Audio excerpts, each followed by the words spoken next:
Got Conrad on the mic, got Bowers on the keys, got Wayne with the banter, and it's all about me. Woo! Midweek Mackems, your weekly dose of chaos.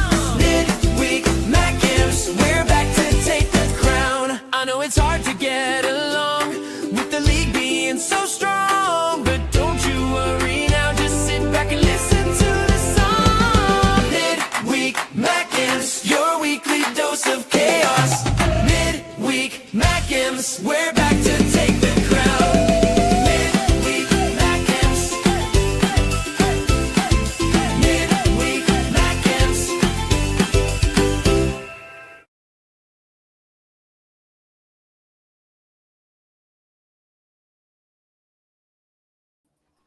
Hello, everyone. Welcome to Midweek Mackems. We're back after a horrendous, yet another international break. I'm joined as usual on all of the channels above, Black Cats TV, Only Fools and SAFC, and Michael Bowers 541 by our wonderful panel here. Wayne, how are you doing? Top of the pops, mate. Top of the pops. Nice to be back. Top of the pops. Can't believe it's been a week since I was sat in Malta. Now back here in the piss and snow, freezing cold. But happy to be back. Looking forward to the football at the weekend. Nice to be getting back to some normality. So I'm all good, mate. How are you? Not so bad. Your initial tone of that being back from Malta didn't sound like you were happy to be back, but we'll go with it. We'll go with it. Michael Bowers, how are you doing, sir? I was just about to say it's going to be a bit of a temperature change come from Malta to like Sunderland. So yes, I can actually imagine Wayne's all right. And I'm not doing too badly, mate. Not doing too badly. How are you getting on?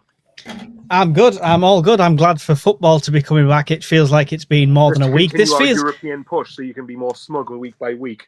Yeah, because it's going so well. This felt like the longest international break, and I know that's not the case.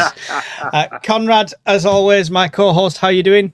I'm doing well. I'm glad you've joined me on the sort of short hair brigade, because now with the temperature dropping, it's effing freezing on the old dome top. So if I, even in the middle of the show, if I change to doing this, I'm gonna do it. But yeah, you've joined me.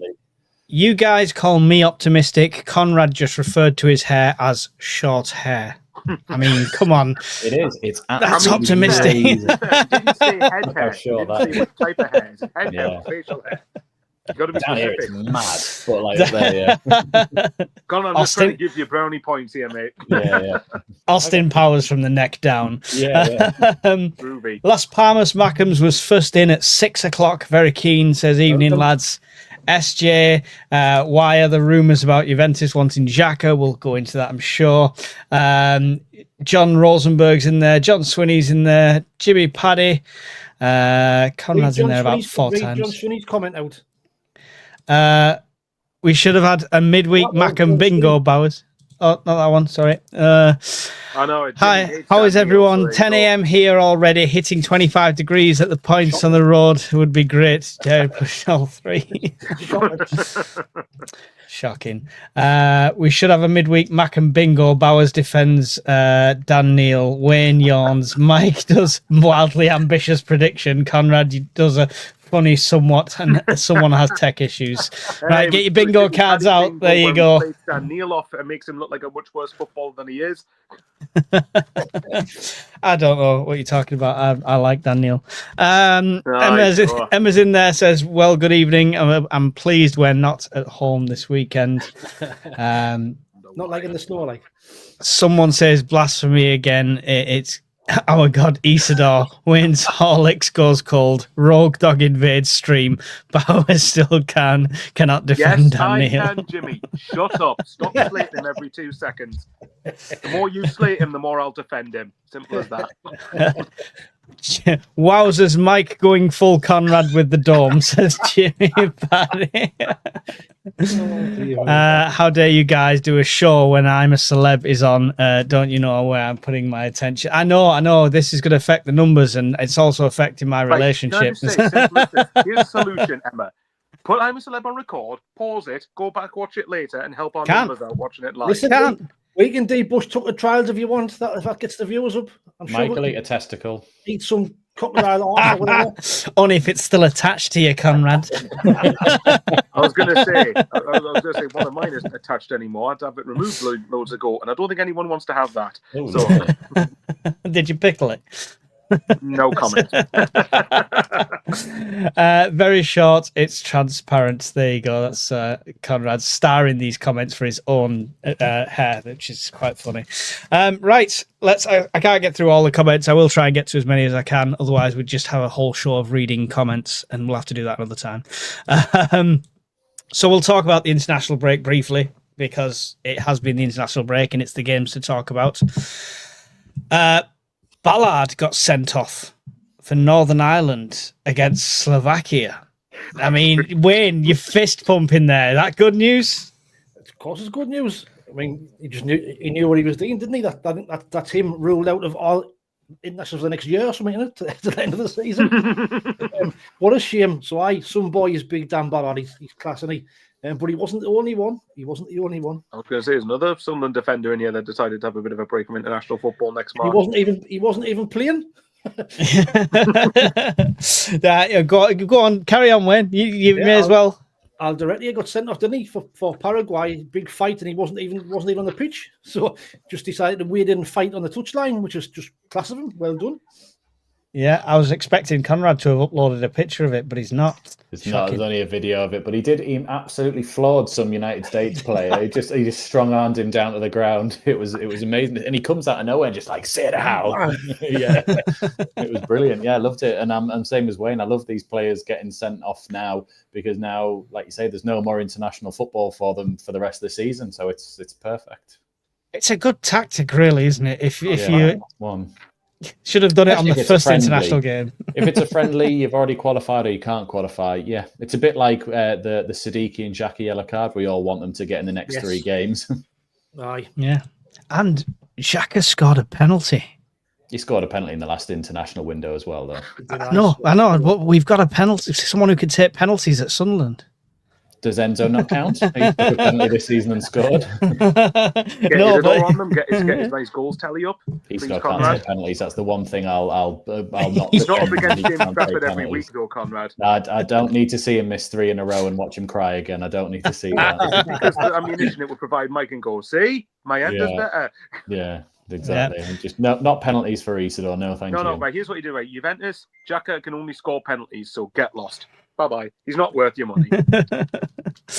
Yeah, we'll touch on that as well in a bit as well. So yeah, we may as well go straight on to it. There's no more on the international, is there? There's not really much newsworthy. We don't care. We're glad it's over. Masuaku as well, but he was at fault for one of their goals. A shocking defending again from Masuaku. I mean, he wants to leave. I'm deeply shocked and upset about that. Let him, I can't believe we've got sort of players such high quality who's wanting to go. If anyone wants to buy him off of us, we'll accept minimal fees. It's 10 million quid. Absolutely. We'll drive him there if you want.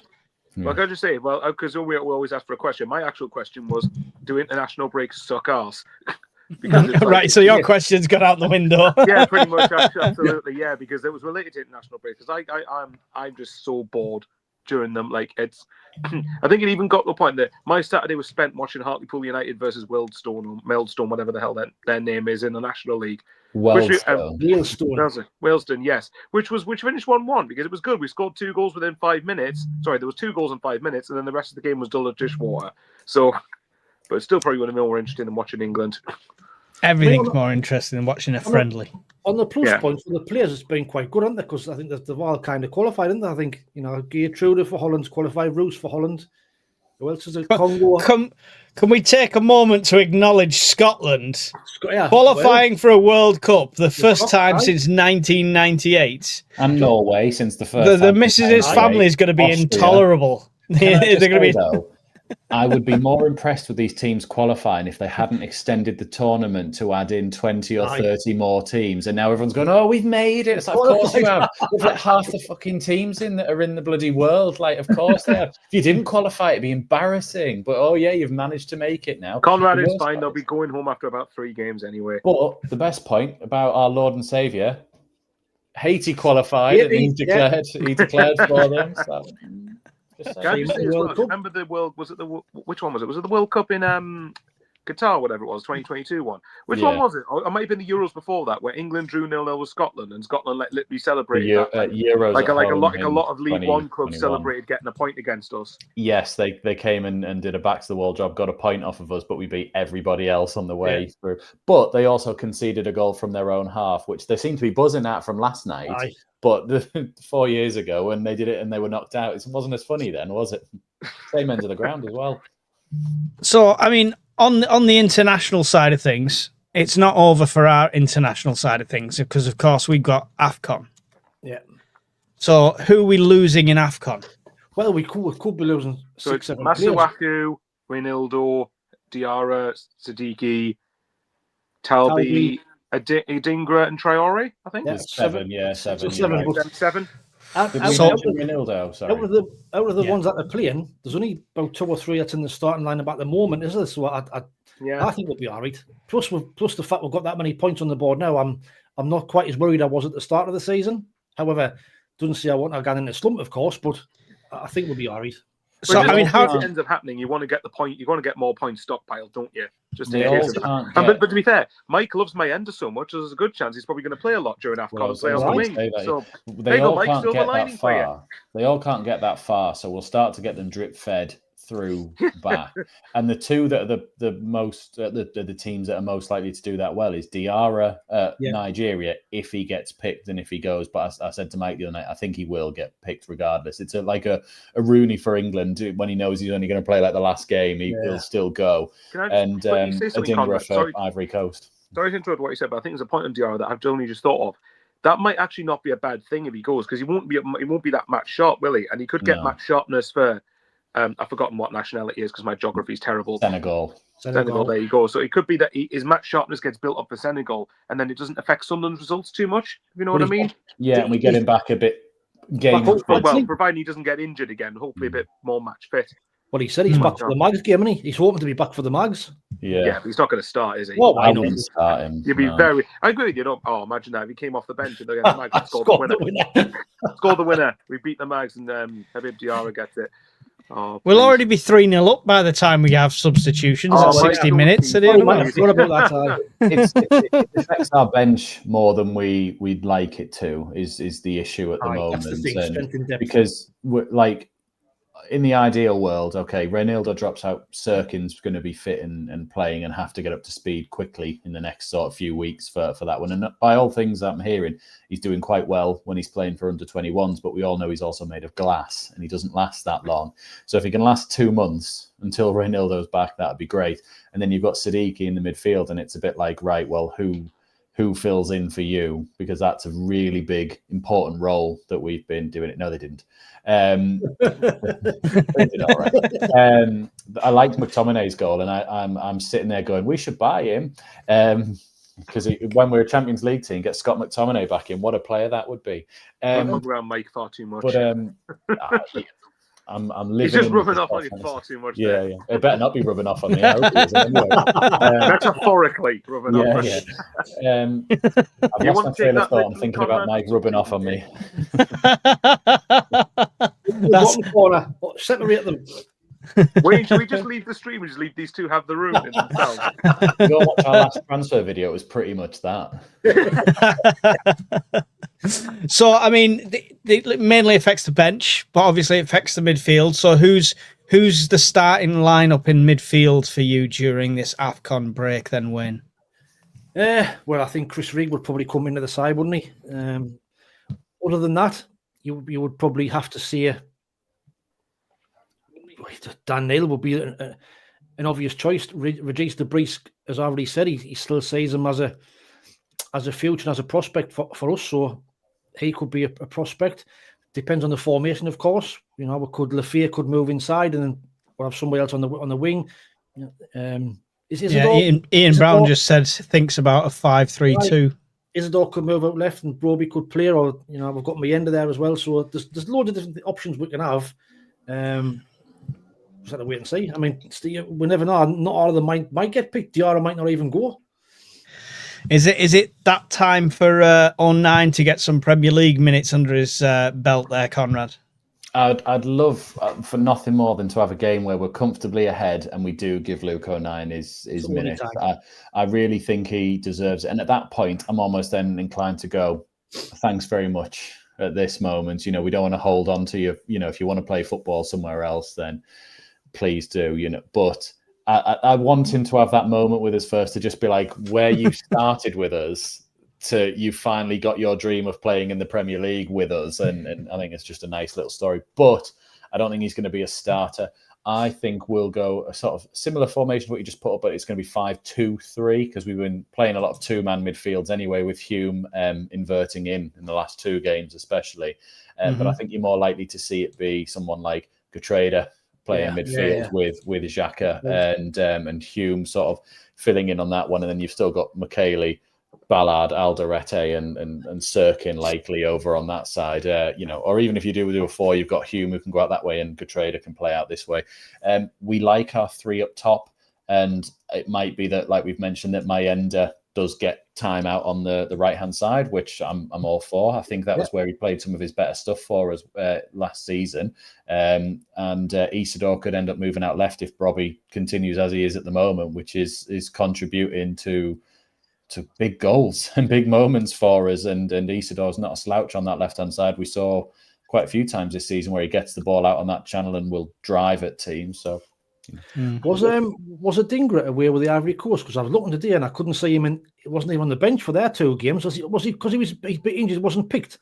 I didn't see him in their squad for the 2 games. Do you reckon this is like a bit of 5D chess from the Breeze? Because he's not selecting Adingra, that means he's less likely to get picked to go to Afcon, which means he might be here during Afcon. Right. If you're in the Premier League and you're part of an Afcon team, you go into Afcon. Yeah, I mean, I know. You know, quickly on the 09 thing, just touch on what Conrad said earlier. Could you imagine, and this would be the dream scenario, this isn't going to happen, but it would just be funny if it did. Imagine against the Mags, if, say, I don't know, they get I don't know, Wolf Marder sent off after the first like half an hour. We then go on to score 3 goals and we're 3-0 with 20 minutes to go. And then 09 comes on, he kisses Anthony Gordon and then gets the prick sent off. I mean, he did it to, was it Jakob Sorensen for Norwich a few years ago. So, you know, why not? Go on. Kiss Anthony Gordon, get revenge for Trey Hume for the do you want my shirt nonsense. I don't think, no, Adingra didn't go. No, I don't think just Ian Brown's put there. I think Ryan Hildo wasn't in the Mozambique squad either, to be fair. But I think Mozambique were already through, so they probably thought we don't. A bit like a lot of England players in the last scored few. In the previous game though for Mozambique, hadn't he? I think they're probably doing what England did, which is we're already in for Afcon. We didn't need whatever this is. Let's just rest and rotate, and you know, like give the likes of Dan Burn a chance to actually. And then when everyone goes, "Oh, he's the greatest England centre back ever," it's like, have you just have a day off? You're slating him for your own team, and then he's the greatest England centre back of all time. Great, okay, cool. Have a word with yourselves. Yeah. It's not even the best centre back in the North East whose initials are DB. Class, love it. Cool. So, Michael, you mentioned before fighting off offers for Xhaka to Juventus. What do you think about that coming in through? It's saying that they're interested in Juventus, interested in Xhaka. Juventus interested in Juventus. I think it's just Juventus a load of bollocks, to be totally honest. I mean, look, I don't doubt that Xhaka would probably have suitors, but I think James Copley from the Sunderland Echo, good mate of mine, and also Keith Downey. I know obviously Keith has his detractors, but he pretty much was very quick to pour water over this and said, look, Xhaka's just moved here 6 months ago. Now, unless he's become really unsettled over the last few months, and if he has, then he's done a bloody good job of hiding it. But I don't think he has done. I think he's settled here. I think he's happy here. He's just came here, and clearly we would have had to have done quite a bit of convincing to get him to come here in the summer as a promoted club. Why would he want to leave after about a few months? And do you know what I love being back in the Premier League? It's where we belong. But the one thing I've noticed that I don't miss about when it was in the Championship, and I don't want to go back there. I want to stay where we are. But the notice that we don't have anywhere near as much BS stories that come out of nowhere. Because have you noticed the amount of content since we've come up that has just had no substance or no legs to it whatsoever? You keep on getting, and it just gets a load of clicks, unfortunately. But to answer your question, I'd be astonished if Xhaka left in January. No idea what you're talking about there, Michael. We don't mention Ahmad every transfer stream just so we can stick him on the thumbnail. We would not do that. It's very immoral. Is that you admitting you contributed then, is it? Breaking news: Mike is a journalist that we're contributes to all the saying propaganda. we're saying we're reading articles. We didn't say when they're from. Hey, I mean, you guys got to get the video clicks. We're just profiting on what they're doing, so it's them who's instigating it. It is a legitimate concern, though, that we are doing so well especially against teams like Chelsea and Arsenal come the January transfer window. Wayne, do you think we're going to be fighting off some offers coming in? Just quickly, Mike, we haven't played anyone though, so why are you concerned about that? We haven't played. No, we're not playing anyone. We're only doing so well. Easy start. Still on the easy start. We're only doing well because we played easy games. No one's going to want our players because of that. Of course not. Exactly. I just think it's a lot of bullshit, to be fair. It's lazy journalism, and it's international break. They've got nice stories to write. Let's just stir the shite. He's more than happy. He loves it here. He's settled in. He just gets it. And why would he want to move anywhere? I think he's more or less come up with that. He said, "I'm more than happy here. Best thing he's ever done for years, and he's bought into the project. So why would he want to move anywhere else unless it's for mega wages? But even then, I don't think he would. I don't think he's that type of person. I think when he commits to something, he commits. So I think we'll be fine. For other players, it's probably be a victim of your own success, isn't it? Really, if you're doing well, there is going to be teams looking at likes of Ballard and probably the whole of them, to be fair, but why would they want to move anywhere? They're playing for the best team in the country, so why would they want to move in front of the best fans? So why would they want to leave? It's true. I mean, I can see some people wanting to leave who are maybe not getting game time, but then again, are we going to miss them as that much anyway? Gary Hoyle says Xhaka has too much integrity to leave on a whim. And John Parr says stick 100 million on Xhaka and then tell him to. No, that's just for his left shoelace. Yeah. Conrad, any stock in the rumours for outgoing players, or do you think we'll have to fend some people off? No, the ones that, I mean, you heard about is obviously Masuaku, which we keep getting the rumours that he's not happy because he's not playing. I think he's been part of 3 games, and all 3 of those games, I think we've been quite critical of him, and rightly so. He's not been at the level. I didn't want to be that brutal, Wayne, but he's not been at the level of the other players. He's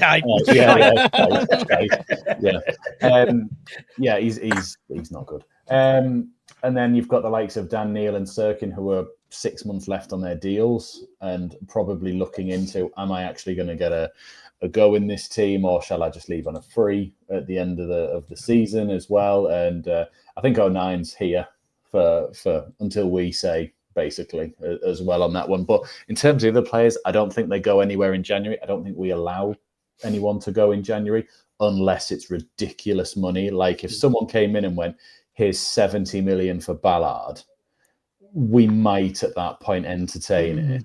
But you consider PSR at that point, don't you? Yeah, exactly. Yeah. And you consider what you can buy look at the money we spent on Mukiele, Alderete, and Gatreda. We got all of them for less than that we were getting, and probably the keeper as well, than we would sell that for. And it'd have to be something silly to try and disrupt the team. And that would have to be some of the tax we would put on that price of, you're going to disrupt our, season and how we're doing.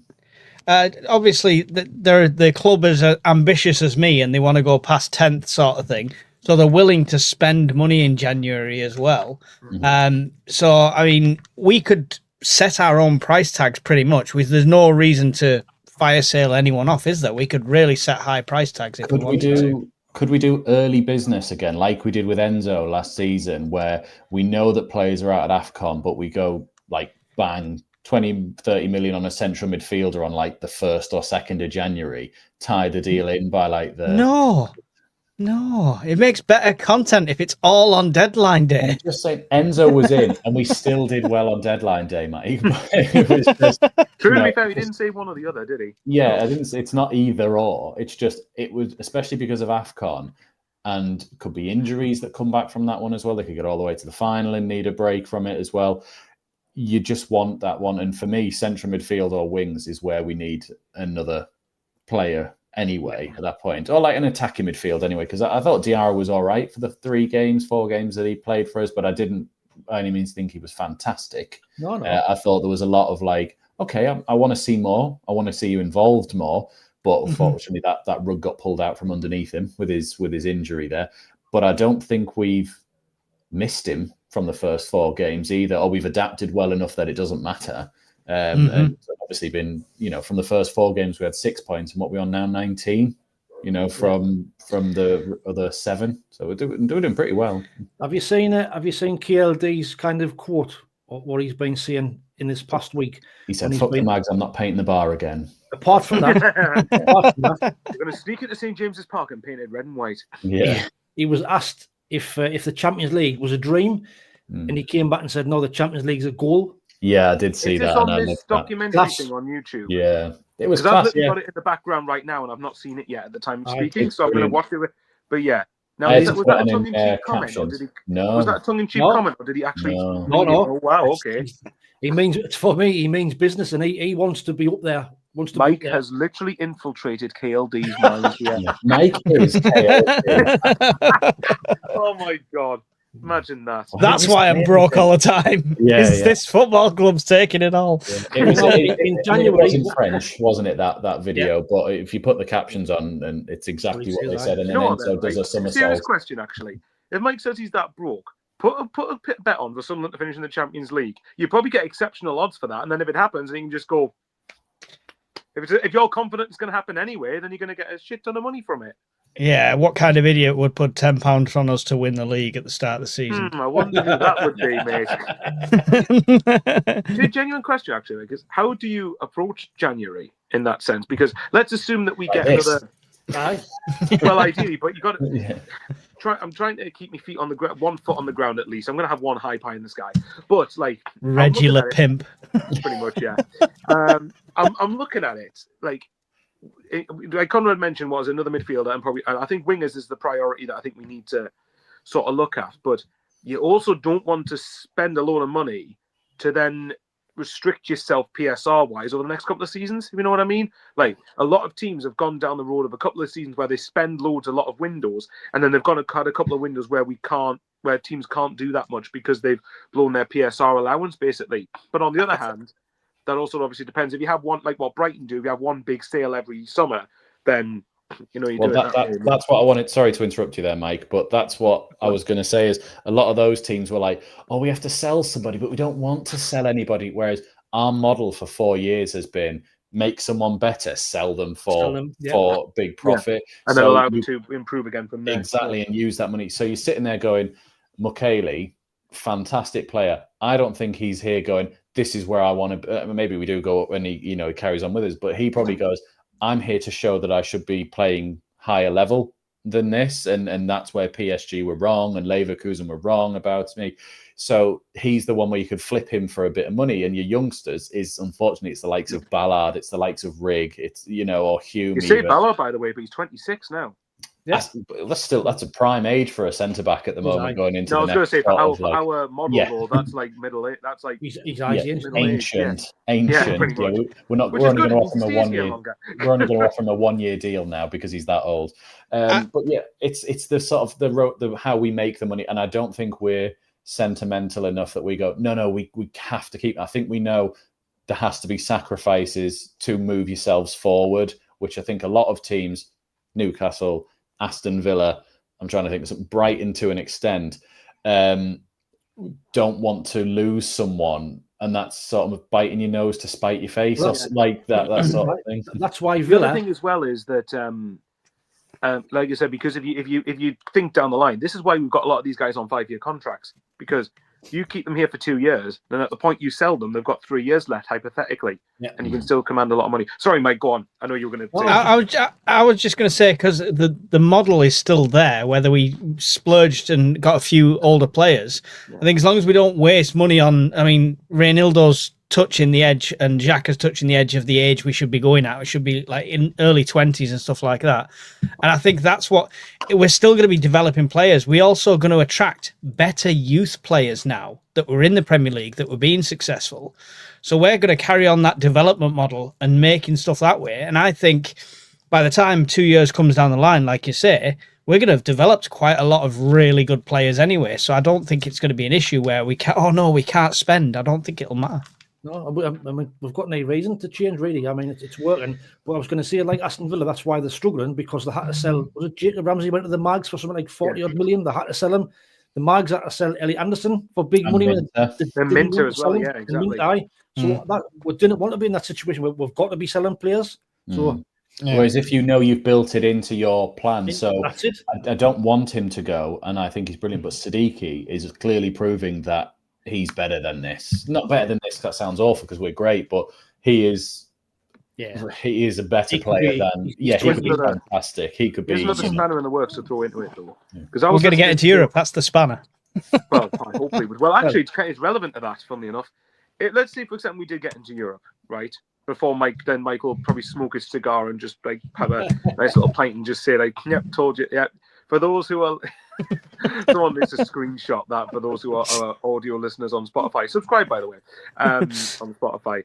But what I was going to say was I was listening to What the Folk Pod. I don't know if any of you guys, Graham Folk. He does a really, really good podcast on it, and it was before we played Aston Villa. And the Aston Villa fan he spoke to said that apparently there's these.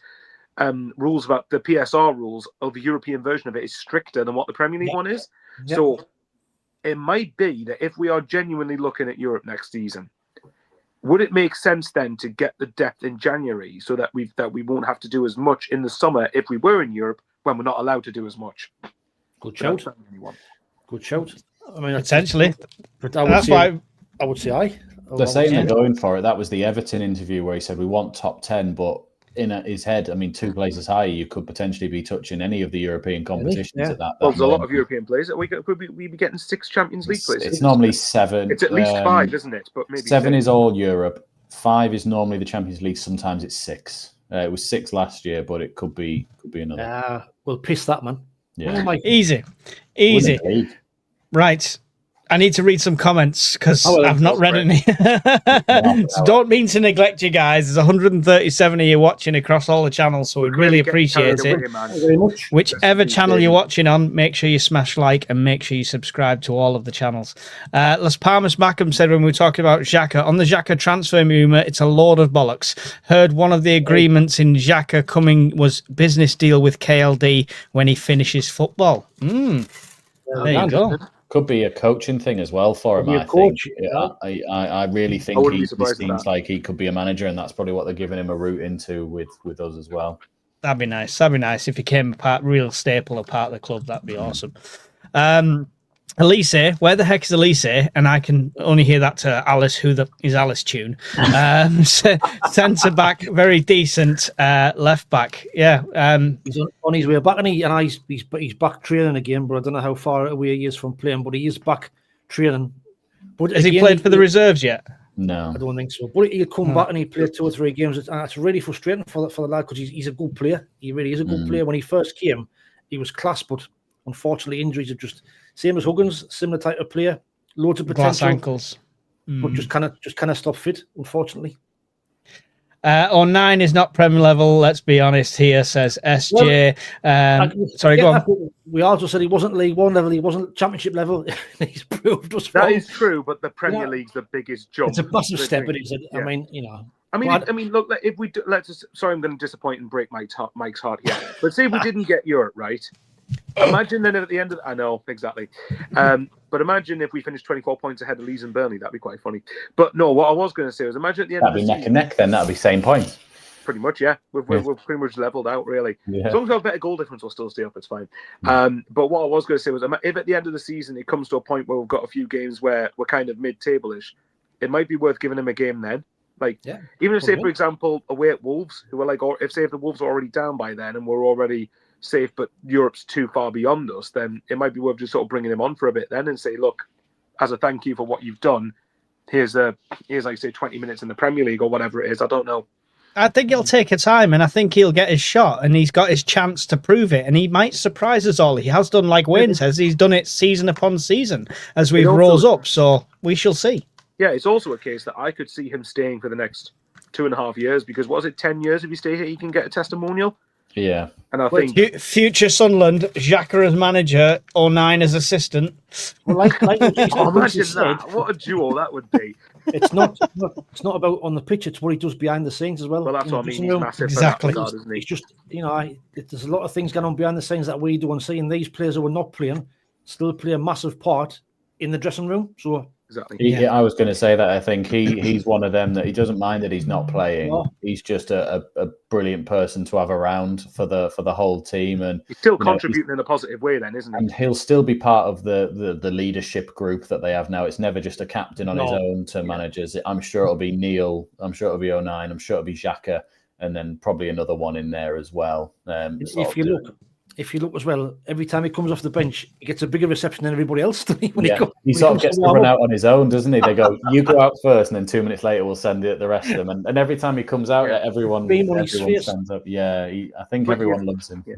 But you think as well, like, even if he doesn't amount to anything in the Premier League, he's played a massive part in Sunderland's history, because he's got us when he joined, we were in League One, and he's helped us get back to where we belong. So, and he literally took one for the team in the playoff final and got his shoulder injury in the first 2 minutes, so going up against Kiefer Moore. So, I think he'll be doing well behind the scenes in someone like a Dingra, talking to him about, look, you're not playing, but I wasn't playing when I first got here as well, and this is what I had to do to sort of get into it. Absolutely. And sort of try and make it a bit easier for him, so that the players who come in now don't just go, oh, I'm better than this, I should be get playing, I should be doing this. That they're actually a bit like talked to and like, no, this is how we do it at Sunderland, this is how you contribute, and this is how you hold yourself. And I think that's what he'll be there for. Exactly. Cool. Xhaka rejects Saudi for us. No way he leaves for more money, says Changing Crisis. He also said, I think Mukiele wants to force his way into the France team. I tell you what, France must have some good players. If they can get in the France team, mind, they must have a good squad. They're not short of a defender or two, though. Have you seen who they've already got there? But I know, but like you say, to be in the squad. But I think, is Munoz at Palace French? I think so. Yeah, they've got him as well. They've got Saliba, who play on that side, same as him as well. He's got a lot of competition in that. All it takes is one injury, though, and he could be in with a shout. Absolutely. And sometimes it's, especially the games that have just gone, or Nations League games, or the ones in March, where they might go, let's try something, see what he's like. Because even non-Sunderland fans are talking about Nordy. Whenever I watch things on Sky, Sky Sports, or the YouTube content, and they're talking about signings of the season, obviously everyone mentioned Xhaka, but a lot of people are mentioning Nordy as well, and how good he's been, and probably one of the players of the team so far. So that won't be going missed by the French scouts or the French team. 9 million or something going forward. 10 million quid. 10, yeah, wasn't a lot. This is why we brought Gazolfi in, though, because this is exactly the type of thing he specialises in, which is going abroad and basically getting quality players for bargain prices, and fair play to him for it. And we can't underestimate how big that appointment was as well, by the way, in the summer. To sort of lessen the load on Christian Speakman, and at that point, Stuart Harvey. Obviously, Harvey's now gone. But you look at what Gazolfi's managed to do in this, and bear in mind, he was appointed mid-transfer window, wasn't he? Yeah. So, fair play to KLD in particular, and everyone behind the scenes for driving forward the way they have done in such quick succession too. Let's get through some comments. We will spend big in the next window. Will we spend big in the next window when we have Mundell, Talby, Enzo, Mienda, Traore already in the squad? Well, if Mike's right and we're going for Champions League, then yes. I'm excited to see Mundell. I'm looking forward to see what he can do, because I before he got injured, he was absolutely brilliant last season, and he's better than Clark. So I'm interested to see how good he is and how good he can do when he comes back. Yeah. Can I just say on Mundell, I do think he's great. He was amazing when he first broke in after Clark, and then he got injured in like November. And when he came back, he wasn't the same. No, I don't think he was fit. And then he wasn't. He was in and out injured as well on there. So I really want us to take our time with him, because I do think he's a player who could easily make the step up and play in this league with us. His defensive duties were underrated as well last season, because everyone thought, he's scoring goals, he's getting assists, but no, he actually was helping track back. He used to help cover Sirkin with Bellingham as well. So I think he'd be a really good person to have in front of Reynildo, and also someone who could link up well with Isidore or Robbie, whoever's in there. John Root had a good point there about Europe there, the one you just put on there. Yeah. Do you think that if we were to qualify for Europe, is it too soon, or do you have to take these opportunities when you get them? Take them when you have them. I don't think it's too soon. I mean, if you look at our team, any other team that's gone up, and even us when we've gone up in the past, it's took time to gel. It's took time for them to look like a good team, like they work together. But you look at our team now, and if you didn't know, you'd think they'd been together as a team for years. Aye. I think we've trumped that already. By the end of the season, I think we'd be ready for it. And that what you've just said there, that is what fills me with optimism for having a really good season this season, because at this early stage, when we've got all these new players and we're playing together, like you say, like they've been playing together for years, what they're going to be like after 6-7 months together, it could be a massive, massive season. And bear in mind as well, when Wolves went up, was it 2018? They finished 7th twice in the first 2 seasons. Right. So, yeah, but I do take the early 2000s. It's harder to do when you were promoting. I mean, what helped us massively was the fact we had a lot of PSR scope, and that was enabling us to get the business we have done. But you still have to recruit the right characters, the right quality of player. And remember, it's a big gamble sometimes recruiting from abroad because of how much time do players need to settle to adjust to the Premier League. But if you look at players like Siddiqui, or even when he was playing, Diarra didn't look out of place. No. So, I think we've got the squad to a point though where we've got a Premier League squad, right? Exactly. There's a couple of players that have made the step up as well. There's a couple of players that are on the bench that are still starting to make the step up, and they're going to get pulled along by these really good players. And the more they play together, the better their camaraderie gets as well. Yeah, when we do spend, we don't have to go, oh no, we need a left back, we need a right back, we need a centre midfield, we need this, we need an extra goalkeeper. It's not a panic buy. We can be picky, we can spend money on a really good quality 1 or 2 improvements. I do think we've got to take the opportunity while we can, because I remember thinking all those times that we nearly did it in like the 2010s or even in the 2000s. We were almost there. And it felt like, well, if we get this one player, maybe we can put a challenge in, or if we get to this round of the competition, maybe we can get this in. And it was almost like we were trying to build and maybe do it. And at this point, you just sort of think, well, look, I'm not saying we're going to win every game and go on and easily win the league like Mike is. I know we've got a bad spell coming up, but I think this team are more than capable of coming through it because of what they've displayed so far. And you may as well go for it now. There's no point sort of trying to plan to be ready for it. If it happens, it happens. I mean, it might hit us like a ton of bricks, like Ipswich in 2001. They came up, finished 5th UEFA Cup, did really well in the UEFA Cup, but got relegated for it because they didn't improve the squad. I think they still held on to, Sunderland legend Marcus Stewart and Marcus Bent at that point before they got Darren Bent later on. Well, there's another Premier League team that are doing half decent in Europe and then can't handle the Premier League, but we won't mention them. That's for a few weeks away, lads. Yeah. But you are right, though. I think the way I look at it is in January. Let's say in January we've got to 30 points, right? And I know the fixture list we've got coming up is very, very hard. But if you get to around 30 points, even just by the latter stages of January, then you look at it and you think, well, to get the 40 points, which again is still the immediate first target, and then you go from there as far as I'm concerned, then you're only about 10 or dozen points away from reaching that. And then if you reach 40 points quickly enough, then you think, well, we've got nothing to lose then, have we? Because, and remember as well, it also could be huge that the higher you finish, the couple of extra million more you get. So it could be worth it in that regard. But I think as well, if we're looking at, because for me, Sunderland are big enough to be challenging for Europe. And the deluded mags can scoff at that all they want, but we are big enough to do it. When you look at West Ham, are they bigger than us? No, I don't think they are. Forest, I know Forest, and these clubs are massive clubs, by the way. Don't think Forest are bigger than us. I don't think Leeds are bigger than us. I don't think Brighton are bigger than us. I don't think Wolves are bigger than us. And those clubs have been able to, Leeds obviously was quite some time ago, but a lot of the other clubs have gone for Europe. Why on earth can't Sunderland be doing it? Exactly. Imagine a little star under the badge on the shirt. That'd be lovely, yeah. So, even just seeing even if it wasn't Champions League, it was like Europa League, sort of badges on the sides of the shirts, on the sleeves. But genuine joking aside, though, we are big enough to do it. And really, for me, whether it's this season or not remains to be seen. I personally don't think it will be, but I would love to be proven wrong. I'd love Mike to be the smuggest bastard ever come May. But I'm working Conrad on it. wouldn't, but I certainly would love it. But you look at it, and I think if we don't get it, then fair enough. But I think if you sign players in January with that in mind, then it might be that we're already prepping the squad to have a challenge next season, even if we didn't do it this year. And then you're sort of looking after yourself PSR-wise. So, and remember as well, remember all the crap we've watched. Remember everything. Remember everything we've watched. And one thing, I'm not to make it too much about Newcastle, but I have to get this point in. The amount of fans from their perspective, and obviously there will be some sensible ones, which does seem like a foreign concept, but there will be some sensible ones. But for me, like a lot of them that can't stand the idea of us not being shit is hilariously baffling to me because, like, with all due respect, we've had to sit there, be out of the Premier League for 8 years, 4 of which in the third tier of English football, which followed back-to-back relegations and years of constantly watching smaller clubs do better than us in the Premier League, while they were the richest club in the world, Champions League, win the Carabao Cup, first major trophy for 70 years.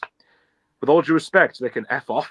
Because, exactly. like, you know, there's obviously clubs that have had it worse than what we've had. Like Sheffield Wednesday, I feel for them with the situation they're in. Morecambe till recently, Bury, Bolton Wanderers, just to name a few. Macclesfield, I think there was another one.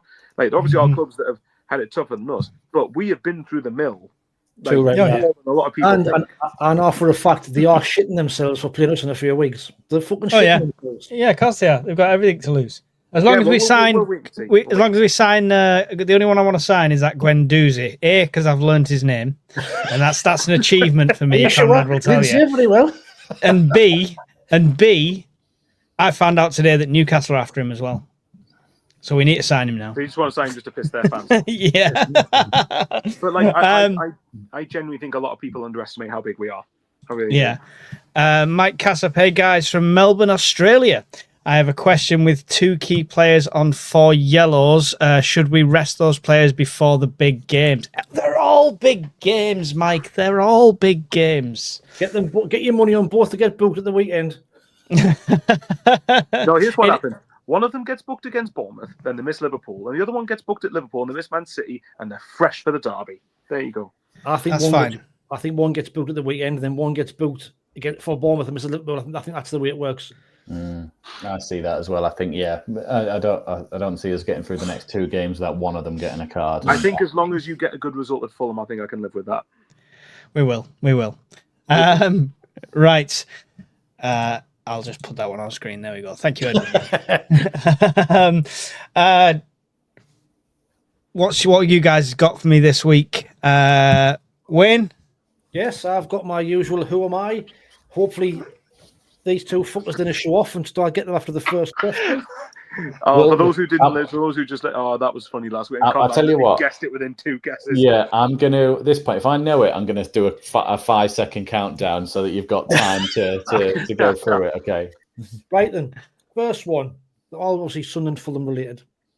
I played in England between 2001 and 2011 for only 3 English clubs, Fulham, Spurs and Sunderland.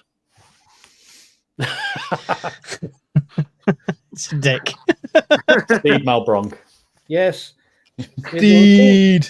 Over 200 Premier League appearances between 2001 and 2011.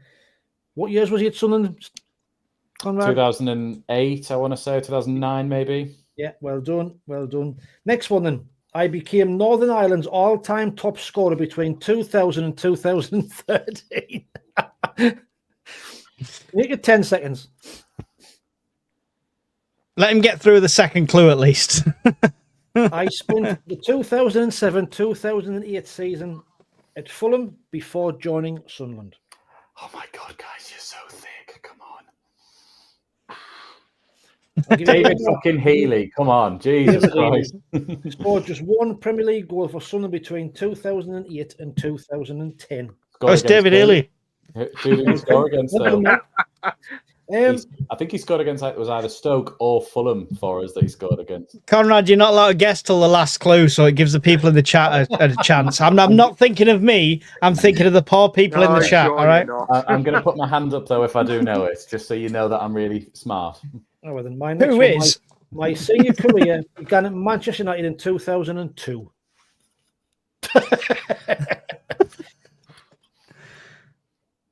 No.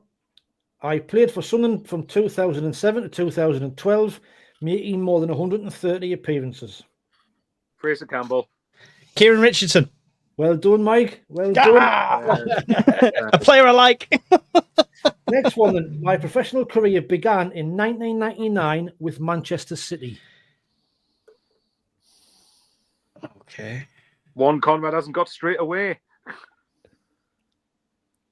He will get it. Unless he's pulling a very clever act. No, I want the next clue, actually. I spent the 2007-2008 season at Sunderland before moving on. Oh, who did I just think the last one was? I thought the last one was somebody else, and then I went, no, it is Richardson. But I think it's this person that I had the name in my head, but I can't think. Man City in 99, and Sunderland was, how many years at Sunderland? 2007 to 2008. He joined Fulham in August 2008, stayed until 2012. A two-who. Yeah, well done, Mike. Dixon a two-who. Didn't have that one. Yeah, that's fair. Didn't have that one. Next one. I'm retiring. Two's my personal best. Quick while you're ahead. 2 people put Nader Manua. Like, how old do you think That he was is? 10, 11, Jesus.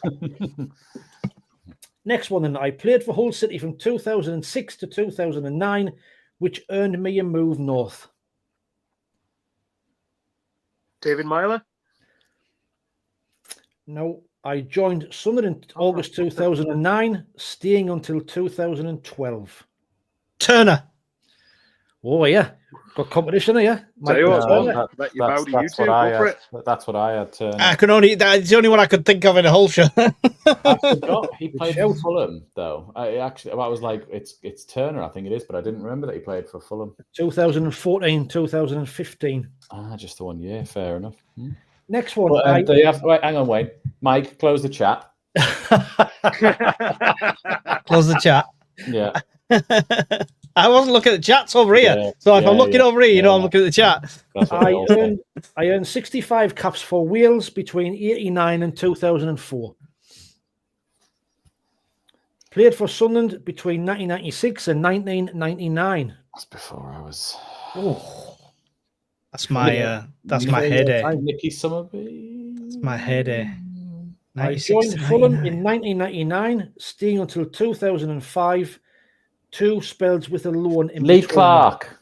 No, he did play for Fulham and Sunderland, though. I played centre back for more than 2 decades. Melville. Andy Melville. Well Yes. done. That's honestly, before 2000 is a weak spot for me there. So I really have to think who that is. I'll keep that in mind for future quizzes. Good. Yeah, that'll be when Mike's there because he's old.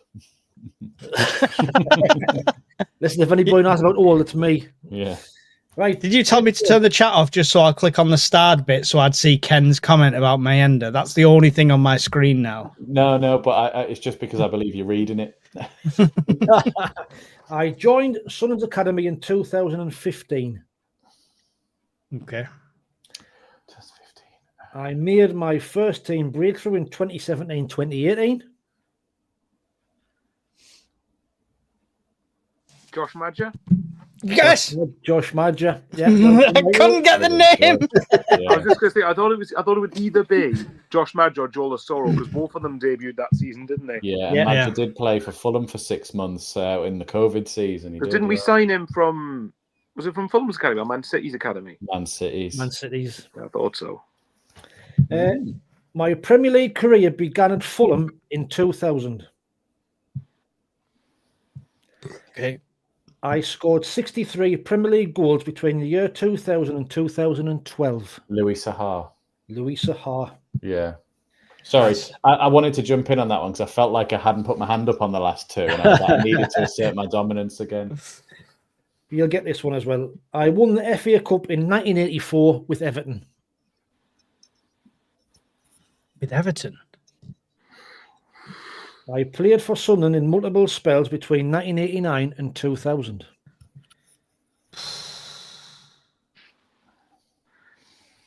I joined Fulham in 1997, staying until 1999. I didn't know this. I hope this is right, but I didn't know I played for Fulham. Actually, got it wrong. I might be looking like a big tit here. Bracewell? It is Paul Bracewell, aye. Returned to Sunderland as a coach in the 2000s and 2010s. So Paul Bracewell. Yeah. Pulled The that last out. one then. the last one, you'll get this straight away. I played for Newcastle between 1990 Lee and Clark. 1997. Yeah, Lee Clark. Mentioned him earlier on. That was. Do you want me to ask unbelievable. you who am I? See if you Go get on then, this. how are they? Right. Was it- I'm a member of the Midweek Mackem podcast. I turn very grumpy after 10 p.m. at night. I get annoyed with Conrad Lee, who I think is an arsehole for getting my questions right on the first clue.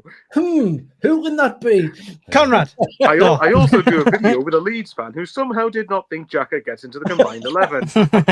I will say the Bless him. funniest part of it was last week when you went, I've made these really tricky. Anyway, I'm a Greek winger, and it was Cheris Marias. Can I just say I'm surprised you didn't throw Kevin Ball in there as a curveball? Oh, You Curveball. could literally do like a League One banterish one there. See how me and Conrad could probably get them quicker. Spoiler, Yeah. probably would be Conrad still. But you know, it would be quite funny. Emma's right there. Rangers If you go, read- who am I? I played for Sunderland League One. I was fucking shit. You're great. Emma's put a good comment on there. What's that? Yes, He has 5 minutes left. No, he doesn't.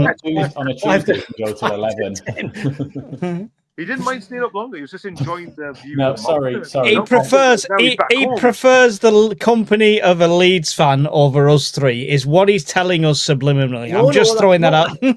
Can I just say, best comment of the night so far, and on par with and in agreement with Wayne's game. Coleman. I'm a married man with 6 kids.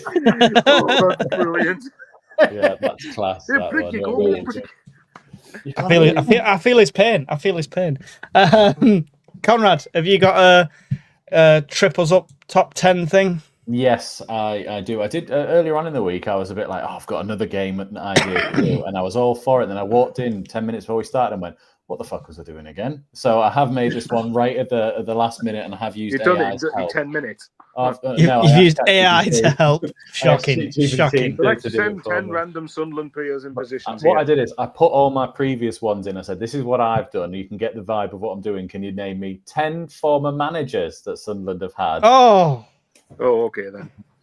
So, okay. This is As usual, anything before 2011, I think I'll have to let Mike and Wayne take this. But yeah. Dennis Smith's Red and White Army. What? So Simon Gray says, wait, oh, wait, never mind. SJ says, "Don't fuck this Sorry, one up, meant to be red lads." and white army. Wouldn't keep on gun. Keep on gun. Right. Let me make sure I've got the numbers down here. Nice one, SG. Yeah, I will say last week, if we want to go on to it, I think we did fullbacks, both left and right, just to remind you of that one. In 1 to 10 was Trey Hume, Danny Rose, Julio Arca, Phil Bardsley, Michael Gray, Luke 9, Chris Makin, Van Aanholt at 8, Yedlin at 9, and McCartney at 10. It wasn't too bad for that one. You didn't do bad there. That was because I No. wasn't there. You did all right. Yeah. Didn't have you Oh, to here we go fuck it then. up. Got these- So, right. I'm number back. one. I'm back. Number one. Number Get one. them in the comments as well. You're part of this. So number one, Mick McCarthy.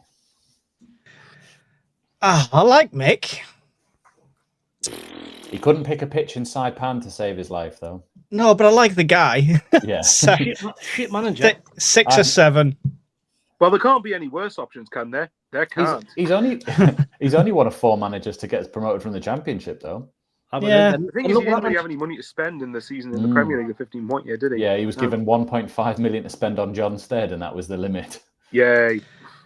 I'd put him. Underrated player from our Premier League season, 15 points, was Christian Basili. He was class for the Was 3 I? games he Yeah. managed to play. Good player. I'd say put him 6, maybe. 6 or 7. What did you say, Mike?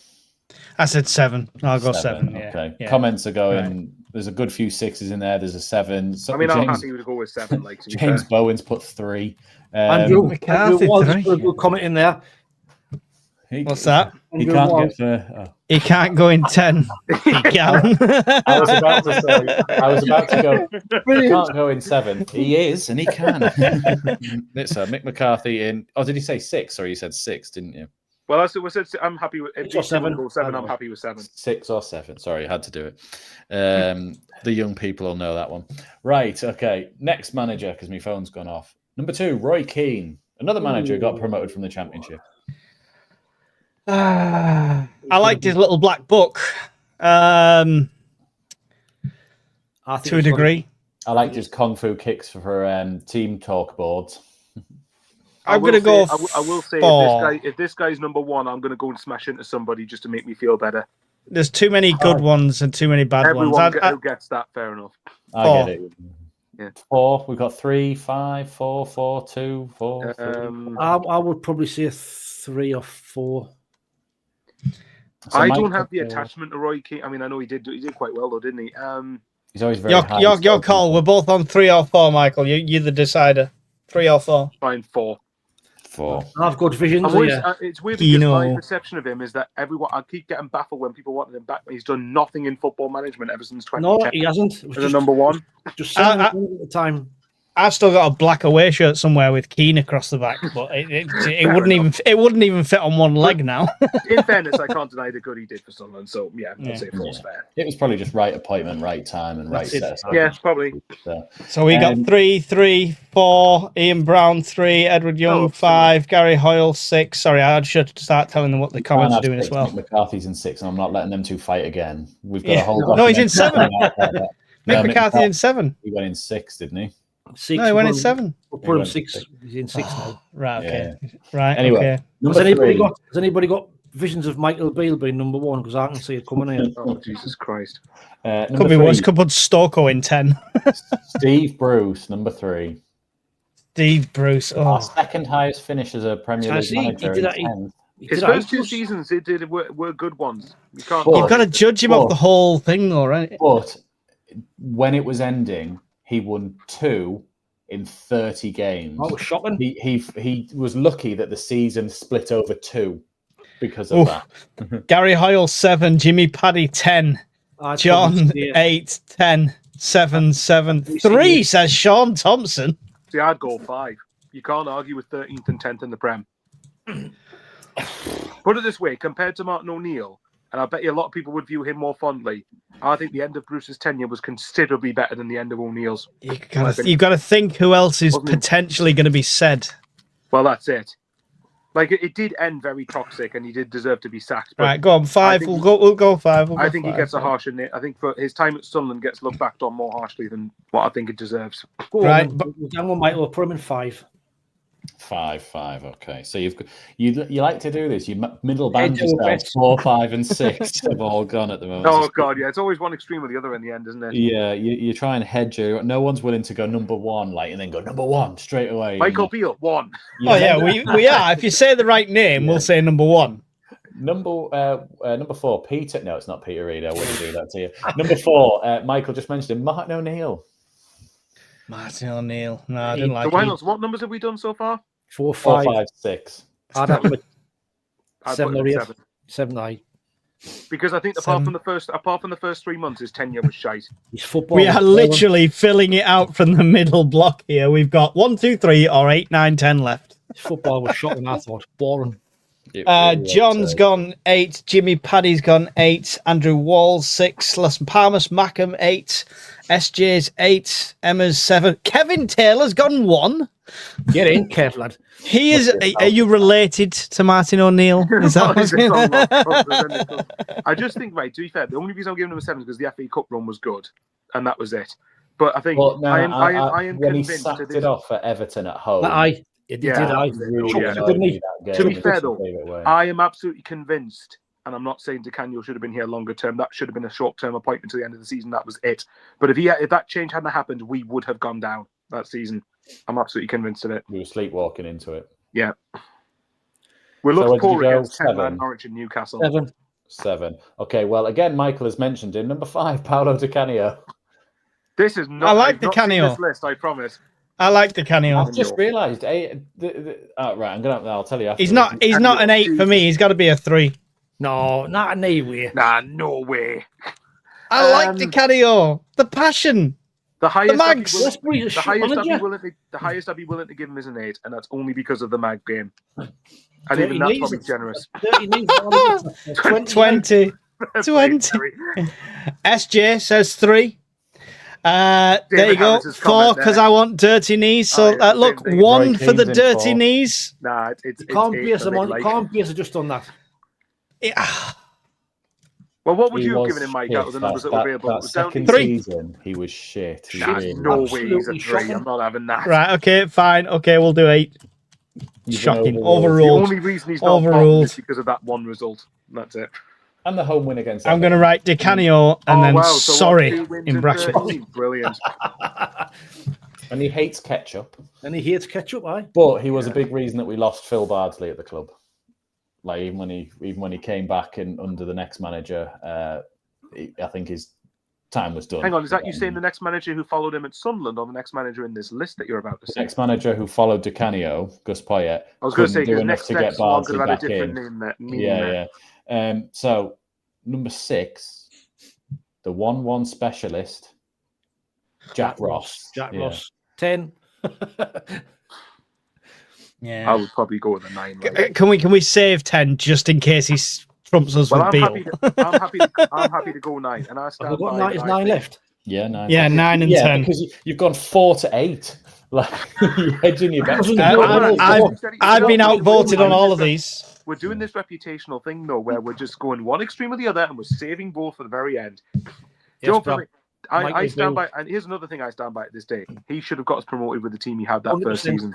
100%. And by the way, just to reiterate, I think I've got the picture of the table in front of me at that point as well, actually, which has decided to go off, which is not very helpful. But it was basically after, what was it, Rochdale away we played? It was like 7 games left to go, and we were like level with Barnsley, Yeah. and we had 2 games in hand.